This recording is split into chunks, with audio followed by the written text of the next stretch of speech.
War beyond the bullets and bombs. There are countless stories to be told about the human side of battle.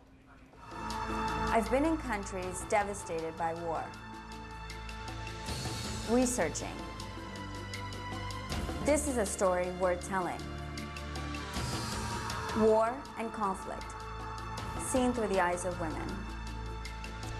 That's Roshini Thinakaran, a filmmaker behind the new documentary, Women at the Forefront. She's traveled to several war zones, Iraq, Afghanistan, Liberia, Sudan, and more, to highlight the daily struggles and sacrifice and accomplishments of women. She's joining me now from Washington to talk all about it. Roshini, thanks so much for being with us today. It's fascinating work that you've been able to do. I do wonder, though, where you first got the idea to do this type of documentary.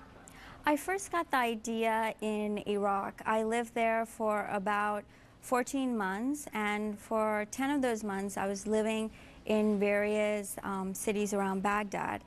So speaking with Iraqi women and finding out about their lives, I felt like these were stories that everyone could relate to, because these are stories of survival and facing enormous challenges and actually overcoming those challenges. Well, tell us more specifically about the women in Iraq. What are some of their experiences that you witnessed, or they at least told you about? I was there in 2004, so it wasn't as dangerous as it is now. So I was able to travel around to the different universities, Mustansariya University and Baghdad University, and I spoke with a lot of students. And I was very surprised at how progressive Iraqi women were. There are a number of female students at the universities, and they were studying everything from medicine to teaching to politics. And they were very optimistic about their country. And then I also met a lot of mothers who were the sole providers for their families. And also, you know, I met a lot of women who were illiterate and worked as housekeepers. They were working for us, actually, and they were, you know, I was very surprised at how well they knew English. I mean, they were very intelligent women. Sure. I found interesting something that you wrote where it says here that I had to go on with my life, travel, go to work, and so forth, even though we were in a war. What did the women tell you about just everyday things that they needed to do while this war was going on around them? Right. You had women who had to take their kids to school, they had to go to the grocery store, they had to go to work, and there's a war going on, but you have to continue on with their lives, with your life, and I think that's what was the most powerful message that I got, because I could relate as well. I was living in a war zone, and you know, even though it was dangerous, you still had to go on, and I think it's that sense of survival that really was compelling to me. Are there comparisons to be made between the Iraqi women and the women of Afghanistan?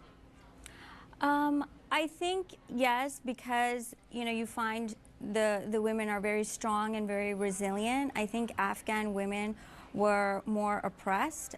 They had less freedoms, so I felt Iraqi women were a little bit more progressive. But in terms of strength and resilience, yes, there were similarities. Let's talk about Liberia for a moment. I know that you were there when the first female president was elected, which is very interesting. And also you met some women who were responsible for making it a crime to commit rape. Tell us more about the plight of women there. It's amazing that rape was not considered a crime at any time in the country. Right. Well, that, you know, you can find that in a lot of Africa, in many countries in Africa. But in Liberia, rape was not a crime until 2005, where a lot of women got together, the Liberian Women's Lawyers Association, and they passed legislation making rape a felony for the first time.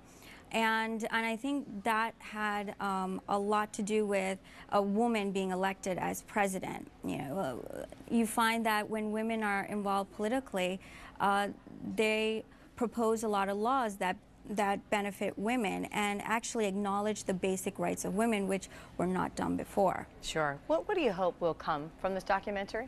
Well, I really hope it sparks interest in women living in this country to get more involved. And also, I really hope at the end of this project I can build some schools in these countries, because I think education is extremely important, and especially, you talk to the women in these countries, and the one thing that they say besides having security is, I really want an education for the children of my country. And Absolutely. I think that's just very important. Well, it's wonderful talking with you, and I can't wait to see the story. Once again, Women at the Forefront is the name of the documentary. Roshini Thinakaran, thanks so much for your time today. Thanks so much.